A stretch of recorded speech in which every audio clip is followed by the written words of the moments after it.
Certa noite, um rapaz liga para a polícia e confessa um assassinato. Mais que isso, ele aguarda no carro até ser preso pelas autoridades, sem resistir. Quando questionado sobre, ele informa que o propósito para ele fazer tudo aquilo tinha acabado. Afinal, ele tinha matado a mãe. Após isso, foram descobertos mais outros 6 assassinatos. E hoje eu vou te contar quem é o culpado para o FBI conseguir definir o que é um serial killer.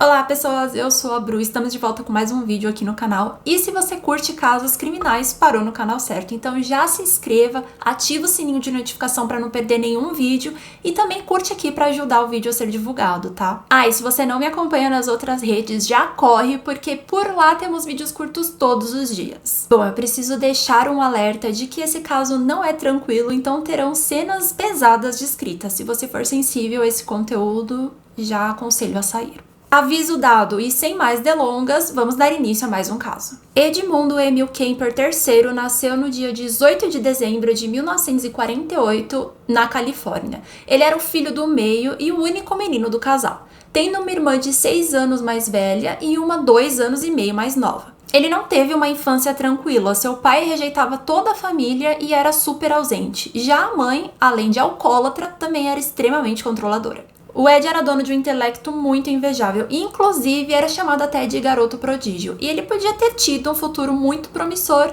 se não tivesse se tornado um dos maiores serial killers dos Estados Unidos. Mas a gente vai chegar lá. Bom, voltando à infância, o Ed sofria bullying no colégio pela sua altura. Ele chegou a medir 2,6 metros, ou seja, bem alto, né? E por conta dessa indisposição com os colegas, ele era um garoto muito solitário. Além disso, em casa ele enfrentava outro problema, a sua mãe. Ela o perseguia e dizia a todo momento o quanto ele era feio e desajeitado, e quando ele comentava sobre alguma garota que ele achou bonitinha na escola, ela logo dizia que era pra ele deixar pra lá porque ele não era nada interessante e nunca ninguém teria olhos pra ele. Quando o Ed fez 10 anos, seus pais se separaram e o que já era ruim acabou ficando ainda pior. Ele, que agora estava morando com a mãe e com as irmãs, acabou recebendo ofensas ainda mais pesadas. O Ed acreditava que por ele ser fisicamente muito parecido com o pai, a sua mãe descontava todo o fiasco do seu relacionamento nele. Ela também acreditava que se ela demonstrasse amor e desse carinho pra ele, ele cresceria mimado e viraria gay. Nessa mesma época, o Ed já começou a demonstrar sinais de que algo não estava certo. Suas brincadeiras prediletas era simular que ele estava perdendo ar em uma câmara de gás ou sendo eletrocutado em uma cadeira elétrica. Ele fazia sua irmã mais nova o amarrar com fios em uma poltrona e simular que estaria apertando o interruptor da cadeira elétrica. E assim ele se debatia até cair no chão. Mórbido, né? E ele gostava também de decepar a cabeça das bonecas das irmãs dele, que elas ficavam completamente apavoradas. Tal como outros serial killers, o Ed também gostava de dissecar animais para ver como eles eram por dentro. Suas primeiras vítimas foram os gatos da família, onde ele chegou a enterrar um vivo e o outro ele cortou primeiro a garganta do bichinho, o decapitou e pendurou a cabeça em um arame no quintal. O Ed também tinha muitos sonhos macabros e em quase todos era ele tirando a vida da sua mãe. Em entrevistas, o Ed chegou a dizer que ele tinha uma vida normal por um certo momento, mas que para conseguir manter isso, sua mente o levava para outra vida, como se ele estivesse ali vivendo em um universo paralelo, onde existia muita violência. Por ter que esconder todos esses pensamentos e atos horríveis, ele começou a se tornar muito convincente. O tempo passou e a sua mãe não o tratava bem em nenhuma etapa da sua vida. Eles brigavam muito e em uma discussão mais acalorada, o Ed resolveu colocar o rabinho entre as pernas e ligar para o pai perguntando se podia ir morar com ele. Ele concordou, mas disse que agora ele tinha uma nova família e que se ele não se comportasse, se não desse certo, ele ia ter que ir embora. Bom, com essa recepção a gente já imagina que não ia dar certo mesmo, né? A sua madrasta não gostava dele e ele teve que se mudar e ir morar com seus avós paternos. Chegando lá, gente, adivinhe, a avó tinha o mesmíssimo comportamento abusivo que a mãe, então claro que eles não iam se dar bem, né? Mas o vô até que era legal, inclusive chegou a dar uma arma para ele poder caçar animais, coelhos ali que viviam no rancho, e é óbvio que isso fez eles se aproximarem, né? Em 1964, o Ed, com 15 anos, acabou tendo mais uma discussão com a avó, só que dessa vez ele fez diferente. Ele pegou a espingarda que o avô tinha no rancho e acertou a avó com 2 tiros na cabeça e 2 nas costas. Não satisfeito com ela caída ali, ele ainda a esfaqueou diversas vezes. Ele ouviu o carro do avô se aproximando e teve um receio de que o avô pudesse ter um infarto ao ver a esposa morta. Então ele decidiu ter piedade e matou o avô na garagem. Sem saber o que fazer, ele ligou para a mãe e depois informou a polícia sobre os seus atos e fez a mesma coisa que futuramente iria se repetir. Ele sentou e esperou as autoridades chegarem para o prender. Como ele era menor, foi enviado para um centro de detenção para jovens com problemas psiquiátricos, onde permaneceu 5 anos. Ele também foi diagnosticado com esquizofrenia paranoide e acabou recebendo um tratamento correto que respondeu muito bem até. Ele se tornou muito querido lá pelos funcionários e inclusive a sua inteligência chamava muita atenção. Colocaram ele para ajudar, mas a ajuda não era arrumar uma coisa ali e limpar outra coisa lá. Ele tinha que aplicar testes para criminosos. Esses testes eram aplicados em novos criminosos para saber qual que era o grau das doenças ou em criminosos que estavam para sair para saber se eles poderiam ou não voltar a conviver em sociedade. Ele aprendeu com criminosos predadores sexuais de que era melhor matar a vítima, porque senão ela poderia reconhecer o seu agressor. Aqui eu vou deixar uma observação pessoal, tá? Não faço isso muito, porém, entretanto, todavia, é uma grande loucura, né? Eles colocarem uma pessoa que entrou lá como presidiário por ter matado 2 pessoas para aplicar testes e, enfim, inimaginável. O Ed, que já tinha esse lado sombrio dentro de si, passou a conviver com pessoas iguais e é óbvio que ali ele aprendeu muita coisa. Não só o que fazer com a vítima, mas como burlar os testes, como passar em entrevistas, como disfarçar os sentimentos. Enfim, ele aprendeu ainda mais o que não devia. Digo isso porque ele foi submetido a fazer testes para saber se poderia voltar ou não a conviver em sociedade, meio que se tivesse se curado da doença. E lembra que eu falei que ele também aplicava os testes? Pois bem, ele decorou as respostas, foi muito bem e o resultado disso foi que em 1969 ele estava nas ruas solto com 21 anos. Ele foi liberado por estabilidade e controle de esquizofrenia paranoide e sabe o que é pior? Que ele se saiu tão bem nesse teste que a liberdade veio junto com um bônus. O registro médico dele foi removido do histórico da instituição. É como se ele não tivesse nunca passado por lá. E a sua ficha foi arquivada. Bom, o segundo passo era colocar em prática tudo o que ele havia aprendido, né? Ele começou a frequentar bares em que ele sabia que teria policiais e fazer amizade não foi difícil com eles, afinal, ele tinha vivido muita coisa, né? Nessa época, ele também tentou entrar para a polícia, mas não foi aprovado devido à sua altura e voltou a morar com a sua mãe. Então isso fez com que a raiva dele voltasse e ele começara a atacar. Só que adivinhem onde começou os ataques dele? Onde a mãe dele trabalhava, no centro educacional da cidade. No início, ele só oferecia caronas para as universitárias e as deixavam ir sem nenhum problema. E ele disse em entrevista que fez isso mais de 150 vezes antes de começar a matar. Ele queria namorar, paquerar, fazer tudo aquilo que a mãe dele havia dito que não era possível ele fazer, que ninguém ia se interessar por ele. Ele queria provar para a mãe que estava completamente errada. Mas o lado sombrio dele era bem maior. A vontade de decidir quem vive ou quem morre se sobressair. Ele tinha prazer nisso. Outra coisa que já era uma habilidade inata dele era o poder da manipulação e não sentir empatia pelo próximo. Com isso, ele conseguia analisar tudo friamente e se portar de acordo com a pessoa que ele estava dando carona gostasse. E aí, meio que dava ali uma confiança nessa pessoa, mesmo que por um curto período ela confiava nele e tudo ficava muito mais fácil. Ele conseguiu manter essa imagem por mais de um ano, até se sentir seguro para dar o próximo passo. Então, em maio de 1972, as estudantes Marian e Anita entraram em seu carro e jamais poderiam imaginar o que aguardavam. Ed ofereceu carona para que fossem às aulas, e quando elas não retornaram para casa, os pais começaram a achar que ou elas tinham ido dormir na casa uma da outra ou de outra amiga, né? Quem suspeitava que pudesse ter um monstro à solta. Mas, ao registrar as duas como desaparecidas, as investigações mostraram que haviam motivos para preocupação. A cidade entrou em completo desespero quando a cabeça da Marianne foi encontrada na floresta de Santa Cruz. O seu corpo foi desmembrado e espalhado pela região. O corpo da Anita nunca foi encontrado, mas o Ed confessou que ele também a esquartejou. Esse tinha sido o primeiro crime depois do assassinato dos avós, e ele quase foi pego. Depois de matar as duas, ele colocou os corpos no porta-malas e estava indo para o seu apartamento. Só que no caminho ele foi parado por uma viatura devido a uma lanterna que estava quebrada.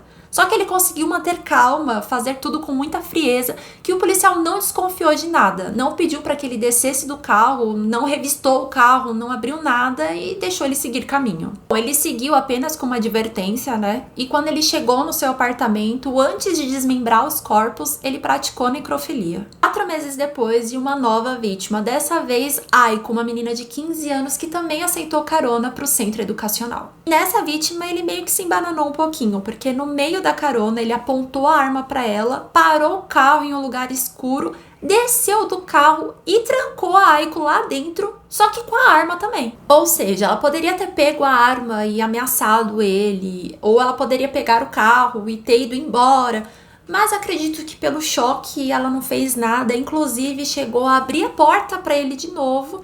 E após isso ela foi estrangulada com um cachecol. E para vocês terem ideia de quem estamos lidando aqui, a caminho do apartamento dele com o corpo no porta-malas, ele ainda parou no bar que ele conhecia ali os policiais, bebeu cerveja, conversou com eles, depois foi embora, decapitou a Aiko, desmembrou o corpo dela e enterrou as partes espalhadas pela cidade. Em janeiro de 1973, ele ofereceu carona a Cindy, uma estudante de 17 anos que seria sua terceira vítima. Morando novamente com a mãe, ele levou o corpo para casa, a decapitou e enterrou a cabeça no jardim embaixo da janela da sua mãe, com a cabeça virada para cima. Anos depois, em sua confissão, ele disse que fez isso porque a mãe dele adorava ser o centro das atenções e agora teria alguém sempre olhando para ela. Com a morte da Cindy, as autoridades emitiram um alerta sugerindo que as pessoas parassem de pegar caronas, principalmente as mulheres, a não ser que fosse o carro do centro educacional. Em fevereiro foi exatamente o que a Rosalind e a Allison fizeram. Elas aceitaram carona de um homem que estava no carro com adesivo do centro educacional. Mas eu vou te explicar como ele conseguiu esse carro. Nesse dia, ele tinha brigado com a mãe. E eu não sei se vocês lembram, mas eu falei que a mãe dele trabalhava no centro educacional. Então ele pegou o carro dela, que tinha o adesivo, e resolveu ir atrás das suas vítimas. Com isso, com essa facilidade, ele sempre estava um passo à frente e burlar essa ordem policial não era um problema. Ele contou que devido a esses históricos de mortes, né, uma menina ficou desconfiada, não quis entrar no carro e chamou a amiga para ir a pé. O problema é que ele usou as técnicas de manipulação para ganhar a confiança delas e elas acabaram entrando no carro. Com os corpos no carro, ele parou num lugar ermo, estacionou, tirou eles, colocou amarrado em um lençol e levou para casa da mãe. Chegando lá, ele novamente praticou necrofilia, depois desmembrou os corpos, as decapitou e espalhou os restos mortais pela cidade. Mais uma vez, as cabeças foram encontradas ali em Santa Cruz, onde um grupo estava caminhando e acabou encontrando e entraram em completo desespero. Ed afirmou na confissão que nessa altura ele já entendia o porquê ele fazia todas essas atrocidades. Era um misto de fantasias mórbidas que vieram desde a infância, com o ódio silencioso que ele alimentava contra a própria mãe, que sempre o fazia de gato e sapato, né? Como ele era muito cuidadoso com as coisas que ele aprendeu com os policiais e também com o pessoal lá do hospital psiquiátrico, ninguém conseguia enquadrar ele como suspeito, ele não deixava rastros. Além disso, ainda tinha mais outros crimes que estavam acontecendo ali naquela região da Santa Cruz. Em agosto de 1969, ali na Califórnia, já estava todo mundo muito apavorado e aí surgiu a morte da atriz Cheryl Tate, que estava grávida, e os convidados da sua casa também foram mortos pela seita do Charles Manson. No início dos anos 70, o John Linley também cometeu uma série de assassinatos ali na região da Santa Cruz, né? Enquanto Herbert Molin também tirava a vida de 13 pessoas ali na região da Califórnia. Então, o Ed meio que estava ali com muitas coisas acontecendo naquela região e ele conseguia passar despercebido. Por mais que a polícia se esforçasse, o método do Ed fosse muito específico com as decapitações e tudo mais, ele não era encontrado de jeito nenhum. Isso deu a ele espaço para cometer os seus 2 últimos assassinatos. Quando caiu a ficha do Ed de que ele fazia tudo isso para atingir a própria mãe e que o que ele fazia com essas mulheres era o que ele queria estar fazendo com a sua mãe, ele decidiu então tirar a vida da mãe para que pudesse finalmente cessar esses assassinatos. Ele disse que planejou a morte da mãe por mais de uma semana e em setembro de 1973 ele esperou ela chegar bêbada de uma festa de aniversário, eles tiveram uma discussão, ela foi pro quarto ler um livro e ele foi até o quarto dela, parou na porta e ela ainda olhou para ele e falou assim: lá vem você querendo conversar a noite toda de novo. Aí você pode me perguntar, mas eles acabaram de brigar e ele foi desejar boa noite para ela? Pois bem, esse era o roteiro das brigas.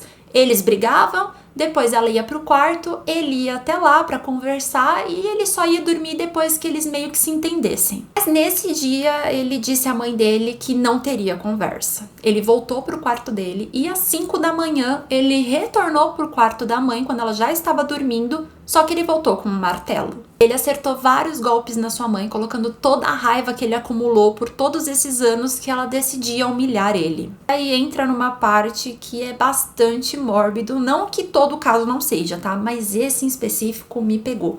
Ele decapita a mãe, como ele já fazia com as outras vítimas, e pratica necrofilia com a cabeça da mãe. Mas antes disso, ele arrancou a língua com as cordas vocais dela e triturou no lixo da pia. Ele contou em entrevistas que essa foi a forma que ele encontrou de destruir o que a mãe tinha que mais machucava ele, as palavras. Continuando, ele escondeu o cadáver da sua mãe no closet, foi pro bar, bebeu e na volta ele ligou pra Sally, que era a melhor amiga da sua mãe de 59 anos, e a convidou para um almoço. E essa mulher se tornou a última vítima do Ed. E como todas as outras, ele a mata, pratica necrofilia e desmembra o corpo. Depois desses assassinatos, o Ed dirige por 18 horas sem rumo, mas ele se dá conta que não tem ninguém atrás dele. Como ele era amigo de vários policiais de Santa Cruz, ele sabia que ele não era um suspeito. Ele também disse que com a morte da mãe, os assassinatos tinham que parar. Afinal, de uma certa forma, foi tudo por ela ou por causa dela. Então é aí que ele volta, liga pra polícia e confessa tudo. E é claro que a primeira reação dos policiais é acreditar que o Ed tá brincando ou que ele bebeu demais, porque como assim? Você tá sempre com a gente nos bares, a gente te conhece, imagina que você ia fazer um negócio desses. Mas ele reforça essa ideia e conta detalhes que não tinha como ele saber, porque estavam apenas nas cenas dos crimes. O Ed, então, começa a contar sobre onde estavam os corpos que a polícia ainda não tinha encontrado e aquela cabeça que estava enterrado no jardim da mãe dele embaixo da janela. Ao total, ele confessou 8 assassinatos. Ele também disse que as cabeças eram seus troféus, que quando criança ele entendeu que quando você tira a cabeça de alguém, a pessoa morre. Então resolveu que essa seria a sua assinatura. Lembra lá no começo que ele gostava de brincar decapitando as bonecas das irmãs? Pois então. Ele foi preso preventivamente e julgado em novembro de 1973, onde foi declarado culpado de 8 homicídios em primeiro grau.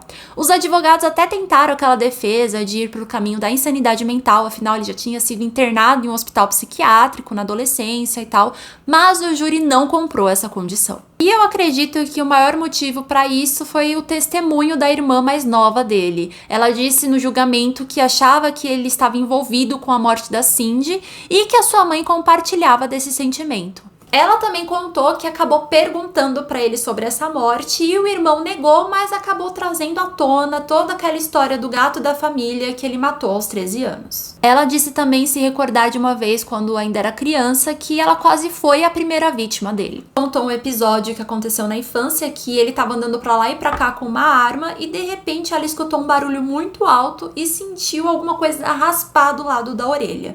Quando ela viu, ele tinha atirado e ele ainda falou: ops, achei que estava descarregada. Ao ser perguntado pelo juiz qual deveria ser a sua sentença, o Ed disse que gostaria de ser condenado à pena de morte sob tortura.